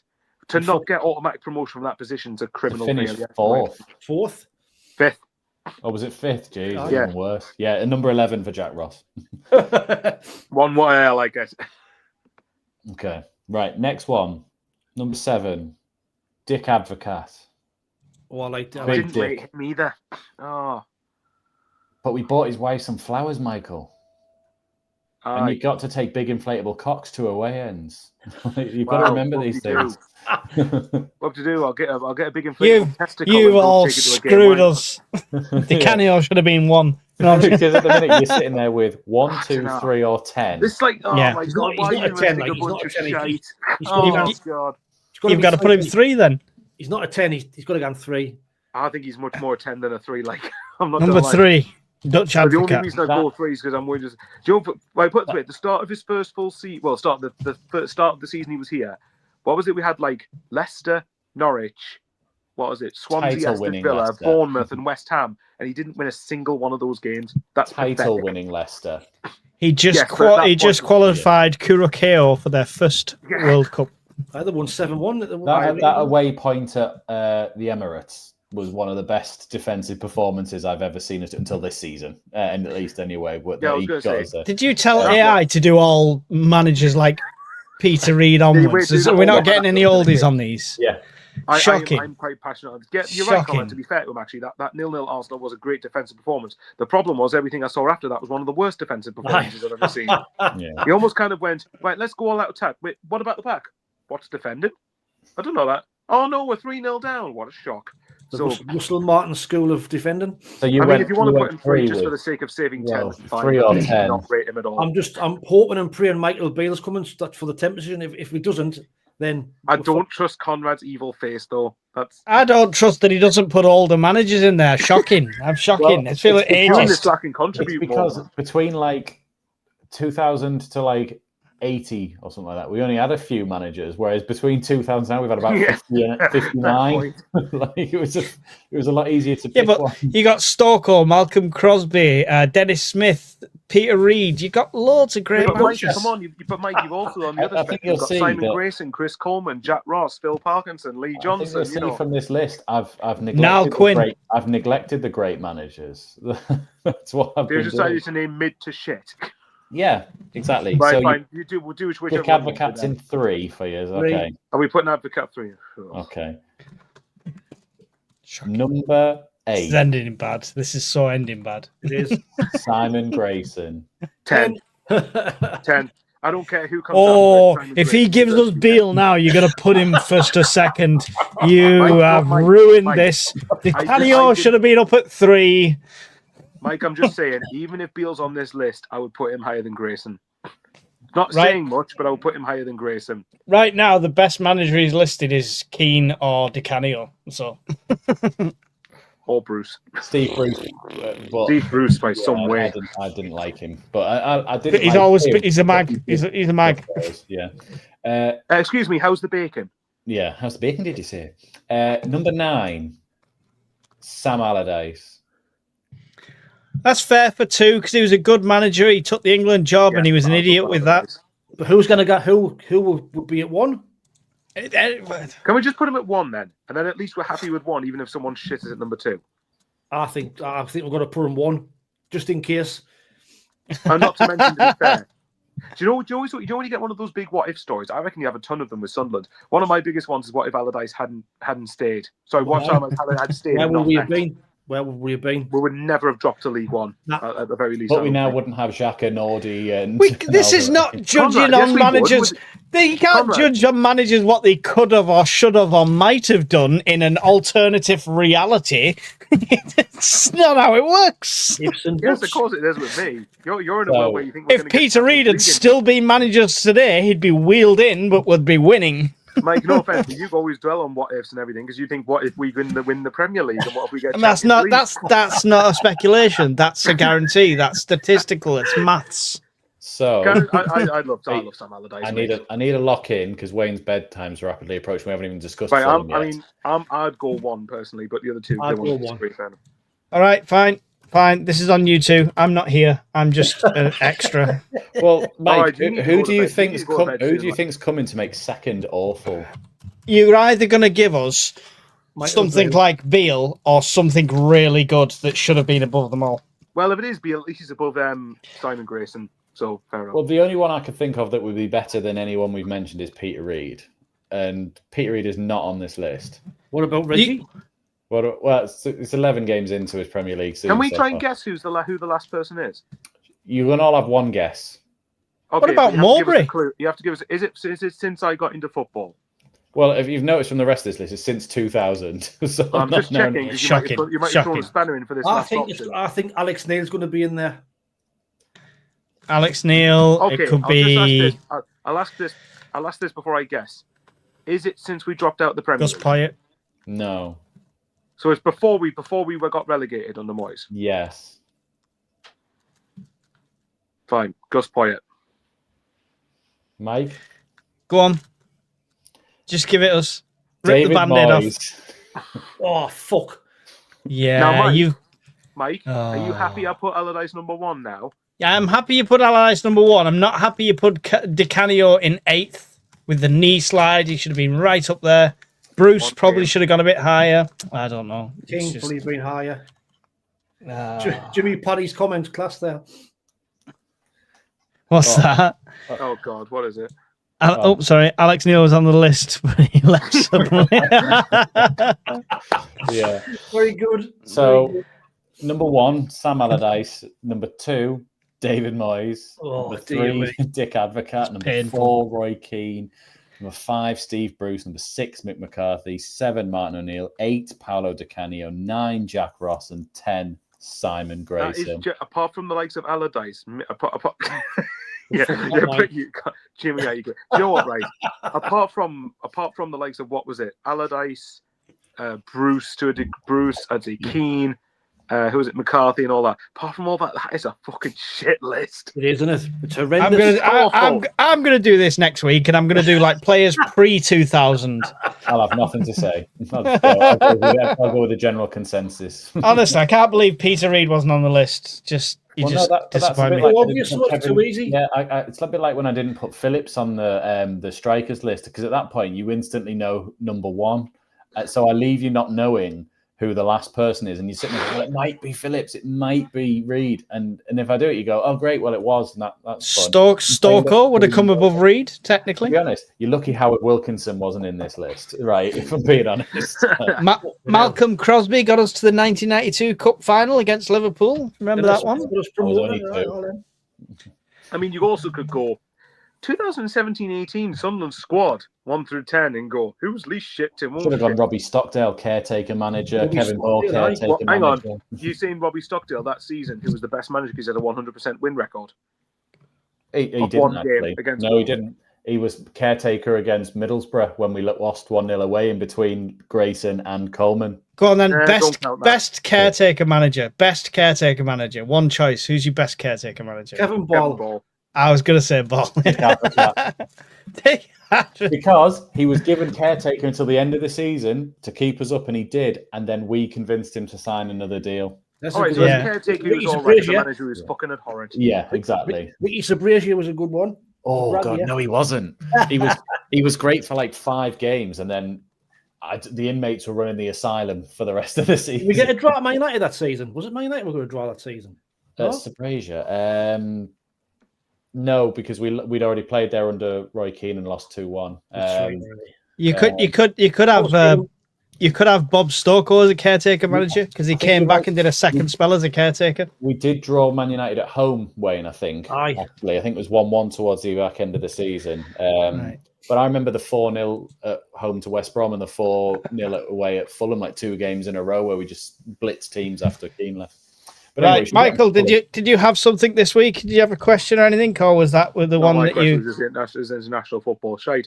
Okay, Yeah. my question is Conrad a dickhead for those blind rankings? Yes, yes. Here you go. Renowned in, and AI is a dickhead for doing it for him. All right, I'll tell you what. Then I've just thought of one at the top of my head, and it's a bit of a diluted one. So Mike's infected us too much here. Could you see us? How many points could you see us being on around 30 points by the time the turn of the year happens? How many games? So it's like in the next 8 games, I want to say 7-8 games. Easily. Easily. When we've got Liverpool away, Man City away, Bournemouth, and then Brighton, and then Man City again. Oh, I thought you were going to challenge me. That's easy. Just to tighten that up a bit, actually, could we do, Mike, how many points will Sunderland get in their next 4 games? Just because I want to clip you again. Hang on, can we just add 5 in there? It didn't work out for you last time. I pretty much was pretty close last time. Mike, I'll ask you then. How many points is Sunderland getting in their next 5? Next 5? Right. So, Fulham, Bournemouth, Liverpool and City away, and then the scum. Barcodes. The scum. So 3, 6, 9, 10 points. 10 points. Am I going to presume you're going to say beat Fulham, beat Bournemouth, beat the Mags, and then get a plucky draw away at Liverpool or Man City? Yeah, no, that would be 11. As in, or one of the two, not both of them. Oh, yeah, no, yeah, we're going to get a draw at one of them. I think it'll be City. I think we're going to lose against Liverpool, and that's me predicting a loss. So there you go. Scary. All right, then. Go on then. Same to the other two. What do you think? We perform at City. We always have. You have a go. What were the next 4 games did you say? 5. Because I'm including the derby in this. Form goes out the window in the derby, though. That's why I'm not taking them for granted, despite their away form. What did you say, Mike? 10. He said 10. He said 15. Well, yeah, he really said 15, didn't he? The next I will say in his defence, though. Oh, yeah, I've got to say this to Mike very quickly. What happened to? We're going to get 7 points off Chelsea, Everton, and Arsenal, and we only got 5. Which is what Bowers said. I'm going to go 10. Without a terrible ref and 2 handball decisions, Bowers, I won it. I'm going to go. We beat Fulham, beat Bournemouth, beat the Mags, draw against Liverpool. There you go. Hey, Wayne, I'm rubbing off on Wayne and Conrad today. I think Liverpool. Speaking of which, then, Conrad, go on then. If there's ever a best rubbing up against you, what's going on? If there's ever a best time to play Liverpool, now is the time. Because honestly, when you watch them lately, they've been defensively, they've been fucking shocking. Now we know they're a good side, but they're the worst they've been for a good few years. If you frustrate them long enough, you might have a chance. Correct. Mike thought it would be 9 points, but said 7 to be diplomatic. 7 points, beat Mags, Fulham, draw Bournemouth. And 9 points from Kevin Taylor. Go on, Conrad. Are you trying to have a head versus heart thing going on here? Mm-hmm. Okay, I'll tell you what for me first. My head says 5. I think we beat Fulham, draw Bournemouth, draw the Mags, lose Liverpool, Man City. My heart says draw the Mags. Yes, because it's mental. Derby. Yes, because it's a derby, and anything, and as Conrad said, their form goes out the window. It's at our place. Draw the Mags at their place. My maybe. heart says 8 or 9 points, but my head says 5. Yeah. That's me trying to keep my feet on the ground. I mean, it'll all depend as well about this Siddiqui Xhaka situation. That's another thing to think about as well. If they are going to get booked and missing games, then it needs to be before Newcastle. We can't have them not play that game. 100% either of them. 7. I think Fulham, we could draw that game, and I wouldn't be opposed to it. It wouldn't be the end of the world if we did. Wouldn't be. I do think we beat Bournemouth because of the fortress, and they're starting to have a bit of a downward turn. I do think we beat Newcastle at home. Mike, by the way, sorry, I know I said draw Newcastle. Please, if we beat them, take the mick out of me for it. I want to be wrong on that. I think we beat Newcastle. I think we beat Bournemouth. Fulham, I'm a bit.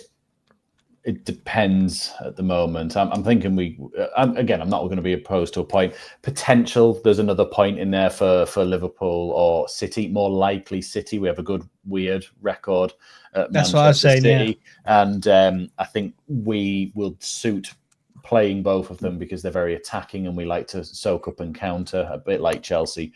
There could be more, and I don't want to go too, because pride comes before a fall when we all start getting overconfident with it. So I don't want to go too far with it, but I got 7. If we get 15 points, can we get carried away, man? No. Yeah. Is it because you're saying Conrad's saying no? Because Conrad's saying no here. Because he's going, if we get 15 points, but we'll still need another 6 to get to 40. So once we get past that point, then we'll get carried away.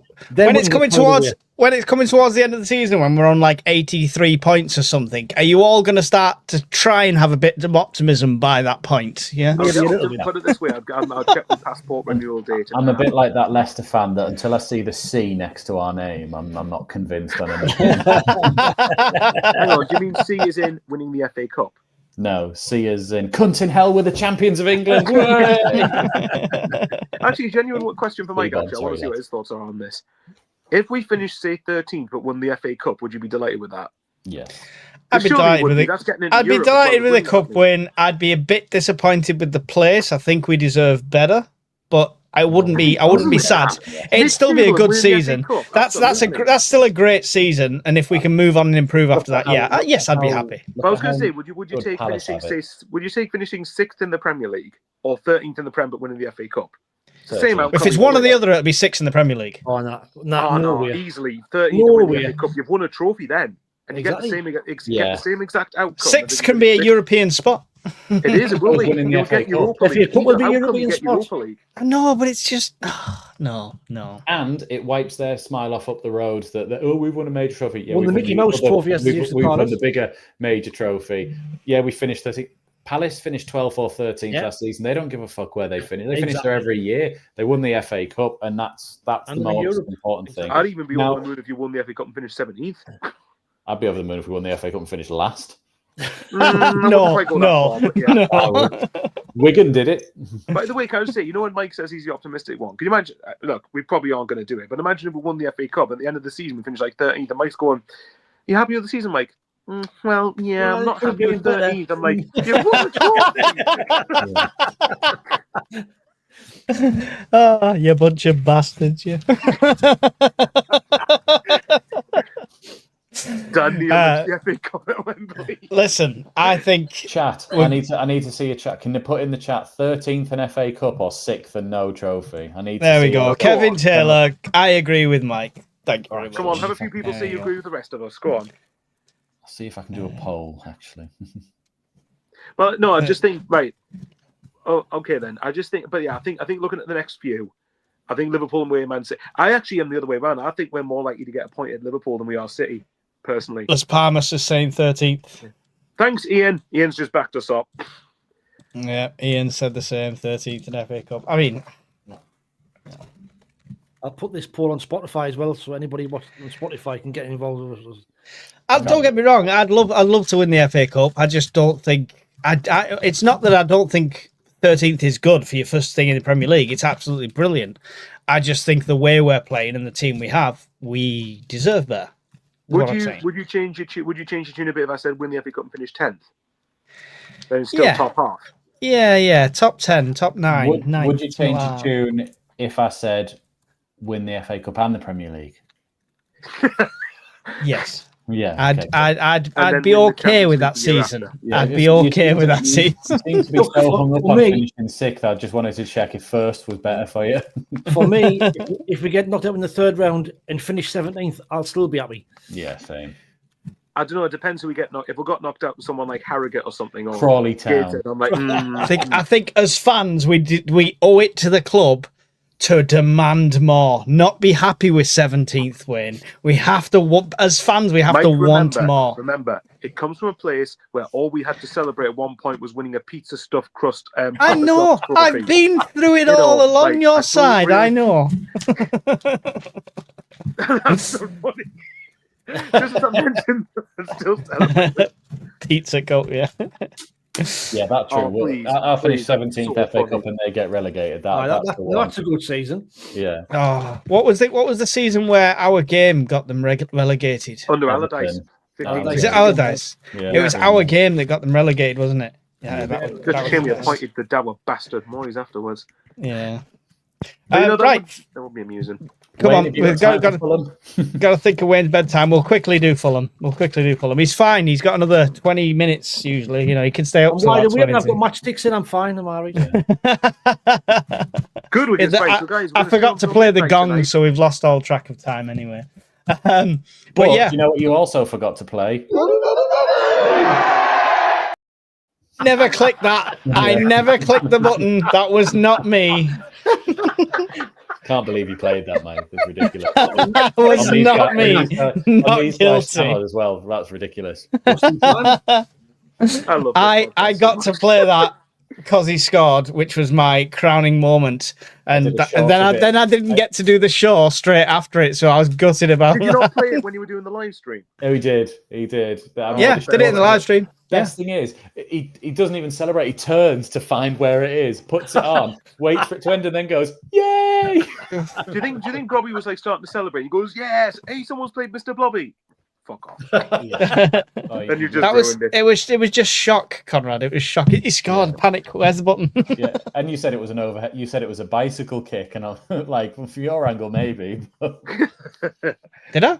Yeah, you called it you either called it a bicycle or an overhead kick on your stream. Yeah, it was because he was falling over as he kicked Probably too it. strong to fall Hey, over. falling in style. No, Yeah, the send it back ground, on him and then fell the up goalkeeper to on him. Robbie. I think is what you'll find. Anyway, Right, Fulham. Let's talk Fulham. Not on great form, obviously. Down at 15th. Obviously, you know, form's not everything. We know that. It can change in a heartbeat, you know. They did beat Wolves 3-0 with their recent win, but that was 1st of November. So, I mean, what are your guys' thoughts? Conrad, what you just spoke to a Fulham fan, so what's your thoughts? To Emilio, which will be coming out on the channel tomorrow at about 4:00ish. There, he was saying it's been a sort of hard slog for Fulham this season. It feels a lot like Marco Silva's heart's not really in it. I know they've been offering him potentially a new deal this week, but they're still umming and ahhing if he's actually going to sign it and if he's committed, because he did go for the Spurs job in summer, but obviously didn't get it. And I think he's wanted more investment from Fulham and they haven't given him it. So it's been a bit not a great start for Fulham, shall we say. They've been very good at home, 3 wins, a draw and a loss. The only loss being Arsenal. Away, they are shocking. They are absolutely terrible away from home, on average conceding more than 2 goals every game. They've got no recognised striker other than Jimenez, who's half fit. Munoz is injured. Yep. They all think that the 2 defenders, Anderson and Bassi, are likely not to play because Bassi played for Denmark. Obviously, got knocked out against Scotland, and Bassi for Nigeria didn't qualify for the World Cup either and has been travelling back. He was optimistic, shall I say, just in spite of all of what we've just said. You'll have to check out the video out, but he did predict them to go on and win. But he said that was more hopeful than anything else. Wayne, what's your thoughts coming up against Fulham? What's the threats? Underestimating, maybe? I think that'll probably be it. But I think, you know, the danger is you got into that game after you're just on a massive high from the Arsenal game, maybe a bit too overconfident. But I don't think we've got the staff and the players now that would do that. I think Lebrie, not that happened. Xhaka in the dressing room won't let that happen. So I think similar to Villa and and Forest, it's probably a good time to play them. I don't know what to make excuses for them, but if there's a good time to play anybody, the unrest that they have, the players they've got out, then why not? I know they are good at home. It's a tight little ground to get into, but I fancy our chances. I really think we'll go in there and get a result on Saturday. But saying that, I'd still be happy with a draw. Any point away from home is still really, really good, no matter where we are, how well we are playing. But a point would do me fine. But I think we've got a good chance of going there and getting the result. The main factor is how do we play? Do we play the back five that worked against Arsenal, or do we then go back to that was going to be my next question.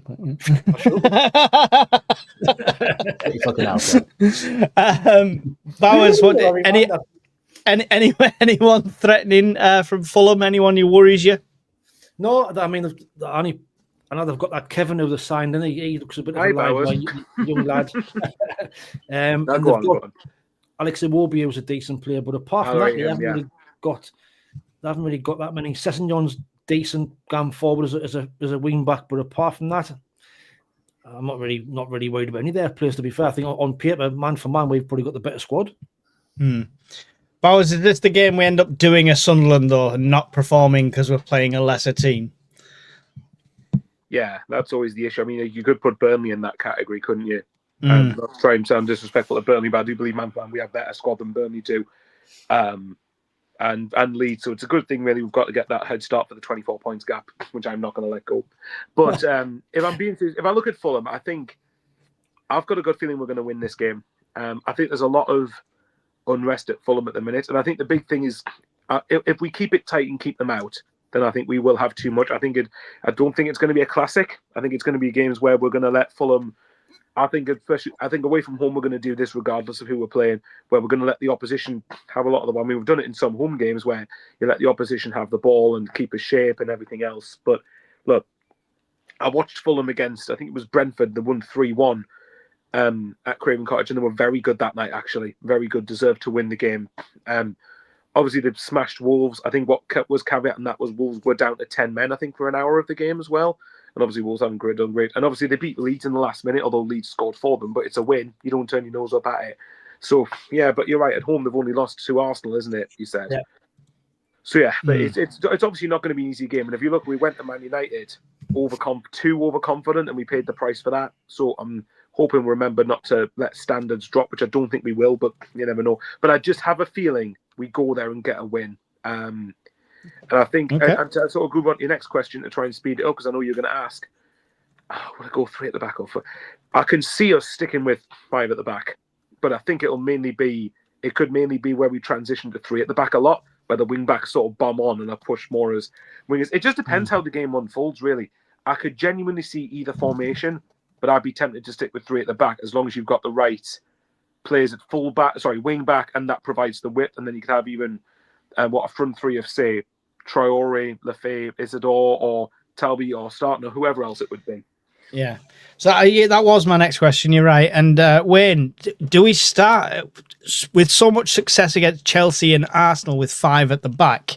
Is that going to be the rubber stamp going forward to all these games, or do we use an opportunity of playing a lower down in the league team who are not on form to mix it up? Where the luxury now is we've got the players for to play numerous formations, haven't we? It's kind of horses for courses. The team I would pick, I think we're probably going back to a back 4. So I just think if everybody's fit, I would have Roofs in goal. I would have McQualia, Ballard, Alderete, Reinildo. I'd have Xhaka and Siddiqui with Lefebvre in the 10, Talby and Isidore on the wings, and Broby up front. I think is Alderete back for this? I'm not sure. That's just if everybody's fit. I think Trey Hume just misses out. Trader's easily swappable in there as well. Yeah, and get your Truers in there as well. I just think if everybody's fit, I'd like to see Isidore out on that left hand side, and I think Broby now looks the real deal. When he's come on last 2 games, he's looked like a brick shit house, and the way he's held the ball up, the goal he got against Arsenal. Yeah, I think now's the time to chuck him in. But still, Isidore would still like to see him on that left hand side, pace, power, and attacking their fullback. So. That's how I would do that.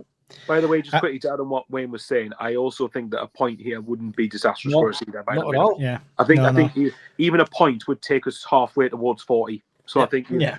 it's important to at least get something, even if we don't win. Okay. Conrad, drop Isidore, yeah? Didn't score. No, you're right. I think this is probably the most time he's been under threat for his position. And it depends what you want to do, because do you want someone... Are we going to sit back a bit and try and let Fulham come at us and use that sort of gap in behind, which I think Isidore would then be better at? Or are we going to go and try and bully their defenders, in which is what Robbie would be better at, of course, and doing that one? I will say we haven't lost away in London since 2018, regardless of what league we're in. Announced Fulham 2, Sunderland 1. Yeah, exactly. But that was also announced before Chelsea, and we still went and got a result there as well. I think they'll retain the formation that they did against Arsenal and Everton, mainly because he did it against Everton, in which Hume inverts into the midfield again. I think that the trialing something with that one, where we end up playing a 4, but it gives us a 3, and then another still, further bit up top as well, and it gives us that extra bit of cover if we do get countered on. There was a comment before saying Fulham are that shit, we can't name any of their players. I mean, it's going to be Leno, Tete, Anderson, Bassi, Sessegnon because Robinson's injured. It's going to be Iwobi. You're looking at Jimenez. You're looking at Traore, and then it's not shit, is it? It's not shit, is it? Like, I think Lukic is suspended. One of their best. Yeah. He's out though. He's suspended. He can't be a big miss for them. Harry Wilson is a big player for them as well. Munoz is injured. Yeah, Munoz is out. Lukic is suspended. So there's 2 big players out for them. Harry Wilson's going to be a big player for Reynaldo and that side to deal with. Kenny probably starting now, wouldn't he, if they've got them players out? Potentially. I think we'll do the 5 just because we can flexibly move it into a 4 during the game, and then it allows us, which is what we didn't do against Man United, to see how the game's going, and do we then let them go a bit, or do they start in a strong defensive position and then push to attack? Push out. I think being away from home, that's how we'll set up. The 2 games this season where we've lost is when we've gone into them overconfident, which was Burnley, because we sort of went, we just smashed West Ham, and look, we'd infinitely better transfer window, and we lost. Man United, we were like, we're going to get Amrin sacked, look at how well we're doing, and we lost. So it's not going to be easy going away to Fulham, and like you said, I would still run away with a draw. After 12 games, to have 20 points would be fantastic, because by the time we get to 24, we're done, and then you can start to think about what Mike's thinking about, when you can start to go like, well, actually by 36 we've got 60 points, and I think it's on average 60 to 65 to get you into Europe. So just to interrupt you there, Colin, but to be fair though, Mike's not been thinking about that since game week 12. He's been thinking about it since game week 1. Yeah, so true. It's just us that have been joining the bandwagon late. So, there's room on board, guys. There's room on board. What would be quite handy for us in this game, I think, is if we set up not totally to not attack or defend, but I mean, like, just so if Fulham don't have many great options up front. I know Jimenez, I think you said, is available for them. I don't know how fully fit he is, but I think it's one way. It might be that if Fulham have problems up front, then let them. It wouldn't surprise me if Fulham played the way like a lot what we did under Mowbray. You know what I mean? Where we didn't actually play that badly. We just didn't have the finished article or the focal point. So it is one of them. And again, at home they're expected to come at us, aren't they? If Stewart doesn't get injured in that game at Craven Cottage, I think we beat them. We'll beat them, aye. Yeah. Cool. Well, what's the score prediction then? What are we going to beat them by? That's the question. Just that was an interesting comment from Ian Brown. So you'd rather put Isidore on the left than 25 million Adingra. Someone else put 20 million. On that, Adingra did well when he came on against Arsenal, but he's been out of form for me. He's been one of the probably disappointing signings that we've made. Isidore, we bought him as a left winger, didn't forget. And I think at this moment in time, Isidore would probably do a better job on the left-hand side than Adingra. I think Adingra's easily pushed off the ball at the moment. And until he gets more settled, I would... Isidore... And Adingra can come off the bench as well. Yeah. So for me, I would start Isidore on the left before Adingra. I think if Isidore did start on the left, he would be substituted around 60, 70 minutes. That seems to be quite the norm for him as a player, because he does put it all in for 70 minutes. So could Broby play a full game? Well, that's top though at the minute. That's the only thing. And then if the size of his thighs, he could play 2 games back to back. Have you seen the way he runs? He looks like he's ran a game already by the time he actually comes on. To be fair though, Isidore was tremendous against Arsenal, man. He absolutely ran his tits off against Arsenal. He was absolutely class. I was going to say for you that one, Mike. Yeah, I was just Jimmy, writing Paddy, we do have Discord. I posted the link on the community page on here on YouTube on Black Cats TV channel. So head over there. The link is on there. If the link doesn't work, let me know. I'll repost a link. Discord's got this thing Put where in it our expires comments after them. this Put it in the video, comments, Mike. yeah. I'll put it in the comments as well. We've got a Discord. It's not many people in there at the moment, but it's down to you guys. You want to get involved, you want to talk, you want to use it, you want certain rooms, let us know. It's all about you guys, and let us know and we'll facilitate it. But yes, it's there and it's up and going. Cool. Score predictions. That's what we're up to. Not this bullshit again. No, he hasn't. Shut up, man. I've had this for 7 bloody weeks off of Mike. Get off. No, it's not. Right. Come on. Stop. Score predictions. I'm trying to help Wayne. I really am. Okay. Score predictions. Come on. I'm going to go Fulham 1, Sunderland 2. Fulham 1, Sunderland 2. There we go. Conrad? I've said we'll win 2-0. I think we'll get 1-0. We'll let them attack, and we'll counter them with a second right at the end to make it look a bit more convincing. Bowers? Okay. Well, I'll go the same as Wayne. Every time I go for a clean sheet, we never keep one. So I'll say Fulham 1, Sunderland 2. I'll say it'll be 1-1 for long periods of this game, and then Isidore will come off the bench after Brian Broby starts, and Isidore will get the winner just to annoy Conrad even more that he wasn't starting. Doesn't annoy me because he's still the only striker scoring. Wrong, Broby. At that moment, God, all right then. My Ender's got one. The Ender's got one. Yeah, exactly. Broby's was the last game, though, that way. You ready for timestamp, Conrad? Yeah. I am. Yeah. Yeah. Is it 10-0? 5-1. Oh, 5-1. 5-1. 5-1 Fulham. Wow, that's optimistic for you. 5-1 to Sunderland. Oh my it's God. it's Imagine coming. if we It's did due. that. We have them at the seasons. We know you're all saying it, but we know we have them games in us where we have like a 5-0 win every season sort of thing. Fulham's the team to do it against. 5 every season. That's what I say. Not that we do. No, we always have one of those games every season where we score a good fair few goals and win comfortably. I'd rather it was December the 14th than this one. Yeah, I agree.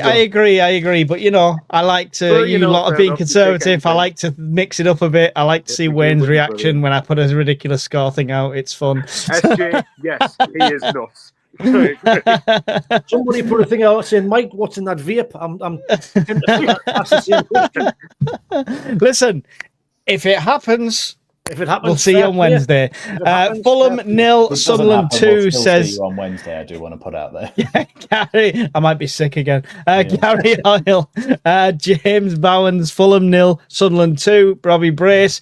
SJ says 1-1. Kevin Taylor says a 2-0 win. John Rosenbrier says 2-0 to the lads. Another clean sheet. Robbie and Isidore to score. Sorry, that was still starting there. Fulham 0, Sunderland 2 says Steve Hewitt. 1-1 says Brian Greenhill. Quite a few draws. 1-1 says SJ. And 2-0 to the lads says Kevin Taylor. I was keeping the 1-5 for City. 1-0 win, John Swinney, and 5-1 it's win. Nice one, John. Weed oil in Mike's face. Listen, I predict things. It's just Is that you admitting you're just hiding some illegal substance in your vape? Not at all. To be honest, there's barely nicotine in it anymore. I've gone right down to the lowest. So you're getting delusional then? You want to get? I guess it's withdrawal symptoms. You want to get back on it? If I go back onto the regular fags, I'll be like, yeah, we're going to draw 1-1. Yeah, we're going to draw 0-0. Hi, guys. Welcome to Midweek Mackems. Right, okay. I'm back to reality again. I think Isidore is clearly the best striker. Yes, John Ruddock. Yes, John Ruddock. Come on. I have a funny feeling for a 3-0 for the Wayside Wizards, says the Casual Observer. See? I'm just trying to infect you with positivity, guys. Just trying to infect you with positivity. No, there's positivity, then there's delusion. It won't be delusion between the two. It won't be delusion at the end of the season. You lot can chip in and buy my European plane ticket because I predicted it. That's what can happen. Hang on, so technically we could just say, can we just buy you a plane ticket to like Scotland or Ireland or something? Yeah, Just tell you they're not part of the country. So Anyway, thank you for joining us on Midweek Mackems. If you've been on Black Cats TV, or if you've been on Only Fools and SAFC, or you've been on Michael Bauer's 541, whichever channel you're on, make sure you've hit the like on the channel you're watching on now. Make sure you subscribe to it with the bell hit on. And if you get a chance afterwards, it'd be great if you could go to the other 3 as well and subscribe and like to all of them. It's sharing the love. We enjoy doing this. We enjoy you guys coming here, and you keep coming back, so we must be doing something right. Any final thoughts, Michael Bowers, and your goodbyes, please? Yeah, thanks again to everyone for watching. Like I said, I love these guys, love doing the show, and it's great that people keep coming back for this. So it is, and to quickly answer Ian's question, what's with the 541? Is it your favorite formation? I have no idea. It was that long ago since I set up YouTube, but we'll pretend it is. 541 is my sort of system. But yes, thank you very much for watching, and subscribe to everyone's channels and subscribe on Spotify. It means the world. We're great. The Midweek Mackem army is growing. Awesome. Wayne? Just to echo what Michael says, the Spotify army is growing. The numbers are looking really, really good week on week. But just thanks everybody, from what people watch on everybody's channel. The crack is class. It gets better every week. The crack in the comments as well is tremendous. It's great to see. I always look forward to Wednesday. Subscribe to everybody, and we'll hopefully see us after a 10-0 win on Saturday. Sunderland, obviously. That's the one time I'll be happy to be wrong. Conrad? Yeah, thank you all for watching. I think, Mike, you're doing a stream on Saturday of Fulham, I believe. It's the plan. It's the plan. Plan so far. Plans can change, but it will be happening. But yeah, do subscribe to everyone down here. I don't know what numbers they're on, but they're doing infinitely better than we are. We are only 25 though away from 3,000, which is not in a year. So dizzy heights. So that'd be really good. But yeah, go and subscribe to Wayne. Go and subscribe to Michael. You do all that stuff and hype, all the hype stuff, all that. That's great. All that jazz. Whatever that does. Yeah. I'm not going to repeat all the other 3, but thank you very much, guys, especially you in the live chat, keeping the show going this whole time. And we'll see you in another one really soon. Goodbye.